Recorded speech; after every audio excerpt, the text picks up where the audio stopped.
எல்லாருக்கும் வணக்கங்க. Cook to easy சேனலுக்கு உங்களை அன்புடன் வரவேற்கிறேன்.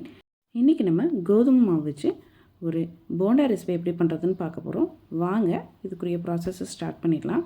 ஒரு அகலமான கிண்ணி எடுத்துக்கோங்க. இதில் ஒரு கப்பு கோதுமை மாவு எடுத்துக்கோங்க.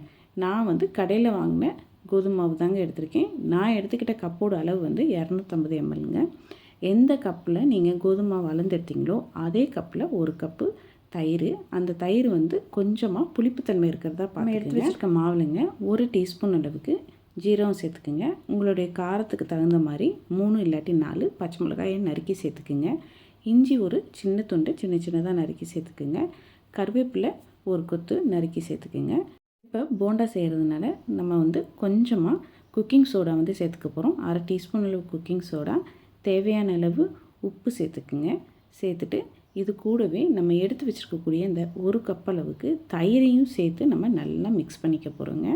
நம்மளுடைய தயிர் கொஞ்சமாவது புளிச்சிருக்கணுங்க. அப்போ தான் நம்ம சுடுற இந்த போண்டா நல்லா புசு புசுன்னு வரும். இந்த ஸ்டேஜில் நீங்கள் 2 டேபிள் ஸ்பூன் அளவுக்கு அரிசி மாவையும் கூட சேர்த்துக்கலாம். அது உங்களுக்கு இன்னுமே நல்ல கிறிஸ்பினஸை தரும். ஆனால் நான் இங்கே அரிசி மாவு சேர்க்காம தாங்க செய்கிறேன். இது நல்லா கிறிஸ்பியாக வெளியேயும் உள்ளே நல்லா மெத்துன்னு சாஃப்டாகவும் கிடைக்கும். தயிர் சேர்த்து நல்லா பிசைஞ்சு விட்டுக்குங்க. தயிர் சேர்த்து நல்லா பிசைஞ்சதுக்கப்புறமாங்க நம்ம ஒரு 1/4 கப் அளவுக்கு தண்ணி மட்டும் சேர்த்துங்க. இது நல்லா ஒரு ஸ்டிக்கி டோ மாதிரி ரெடி பண்ணிக்கணும். நமக்கு நல்ல மாவு கையில் ஒட்டுற மாதிரி இருக்கும். அந்த அளவுக்கு ரெடி பண்ணிக்கணுங்க. அதனால் நம்ம தண்ணி பார்த்து தான் சேர்த்துக்கணும். இது மாதிரி நமக்கு மாவு ரெடியானதுக்கப்புறம் இங்கே வீடியோவில் காமிக்கிற மாதிரி நீங்கள் நல்லா அந்த மாவை அடித்து பிசைஞ்சுக்கணும். இது மாதிரி பிசையும் பொழுது நமக்கு ஏர் பபிள்ஸ் உள்ளே நமக்கு மாவு நல்லா சாஃப்டாக கிடைக்குங்க. இது மாதிரி ஒரு 5லேருந்து 7 செகண்ட் வரைக்கும் நீங்கள் செஞ்சுக்கோங்க. உங்களால் 10 செகண்ட் வரைக்கும் இது மாதிரி செய்ய முடிஞ்சாலும் நீங்கள் செஞ்சுக்கலாம். இது மாதிரி செஞ்சதுக்கப்புறமாங்க இந்த மாவை நம்ம நல்லா ஊற வச்சு எடுத்துக்க போகிறோம். இந்த போண்டாவில் முக்கியமான விஷயமே இந்த மாவு ஊறணும். இது மாதிரி நம்ம பிசைஞ்சதுக்கப்புறமா ஊறுற மாவில் நம்ம செய்யும் பொழுது போண்டா நல்லா உங்களுக்கு உப்பி வருங்க. இந்த மாவு கிட்டத்தட்ட 1 மணி நேரம் ஊறணும். இந்த மாவு ஊறுறதுக்குள்ளே நம்ம இதுக்கு ஒரு பேசிக்கான கடலைப்பருப்பு சட்னி அரைச்சிக்கலாம். ஒரு கடாயில் 1/2 கப் அளவு கடலைப்பருப்பு, கொஞ்சம் கருவேப்பிலை, 1/2 டீஸ்பூன் அளவுக்கு எண்ணெய் ஊற்றி நல்லா இந்த கடலைப்பருப்பு வறுத்துக்குங்க. கடலைப்பருப்பு வறுத்ததுக்கப்புறம் ஒரு சின்ன துண்டு புளி சேர்த்துக்குங்க. நம்மளுடைய காரத்துக்கு தகுந்த மாதிரி வரமிளகாய் இது எல்லாத்தையும் சேர்த்துங்க. நல்லா ஃப்ரை பண்ணி எடுத்துக்கோங்க. இந்த ஃப்ரை பண்ண கடலைப்பருப்பு மிக்ஸோடு நம்ம அரைக்கும் பொழுது ஜீரகம் 1/2 டீஸ்பூனு, வெள்ளைப்பூண்டு 2 பல், உப்பு இது எல்லாத்தையும் சேர்த்து நல்லா மிக்சியில் தண்ணி சேர்த்து அரைச்சி எடுத்துக்கிட்டிங்கன்னா சட்னி ரெடி. இது மாதிரி அரைச்செடுத்த இந்த சட்னி கூட ஒரு சின்ன தாளிப்பு சேர்த்துக்கிட்டிங்கன்னா நமக்கு கடலைப்பருப்பு சட்னி ரெடி ஆயிருங்க.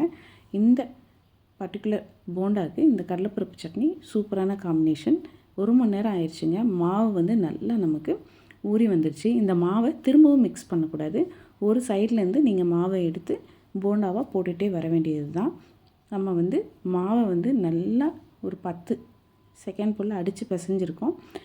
அதனால் மாவு நல்லா ஊறி இருக்குங்க.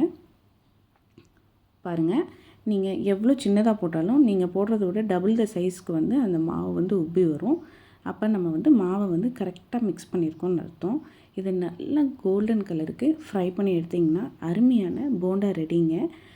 உங்களுக்கு வெளியே நல்லா கிறிஸ்பியாக இருக்கும், உள்ளுக்குள்ளே சாஃப்டாக இருக்குங்க. இதே ப்ராசஸில் நீங்கள் மைதா மாவுலேயும் செய்யலாம்.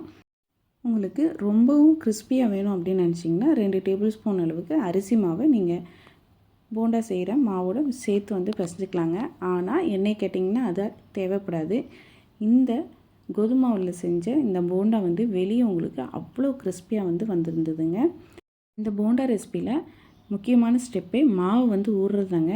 கண்டிப்பாக என்னால் அவ்வளோ நேரம் ஊற வைக்க முடியாது அப்படின்னு நினைக்கிறவங்க அட்லீஸ்ட் 1/2 மணி நேரமாவது நீங்கள் ஊற வச்சு சுட்டு பாருங்கள். உங்களுக்கு போண்டா நல்லா கிறிஸ்பியாகவும் உள்ள சாஃப்டாகவும் கிடைக்கும். ரொம்ப மினிமலான பொருட்களை வச்சு நம்ம வீட்டில் அருமையான போண்டா ரெசிபி செஞ்சாச்சுங்க. நீங்களும் வீட்டில் இதே அளவுகளோட ஒரு முறை இந்த கோதுமை மாவில் செய்யக்கூடிய இந்த போண்டா ரெசிபியை செஞ்சு பாருங்கள், சுவைத்து பாருங்கள். கண்டிப்பாக உங்களுக்கு சுவை பிடிக்குங்க. உங்களுக்கு இந்த ரெசிபி பிடித்திருந்தால் குக் டு ஈஸி சேனலை லைக் பண்ணுங்கள், ஷேர் பண்ணுங்கள், கமெண்ட் பண்ணுங்கள். மறக்காமல் நம்ம குக் டு ஈஸி சேனலை சப்ஸ்கிரைப் பண்ணிக்கோங்க. எல்லாருக்கும் வணக்கங்க.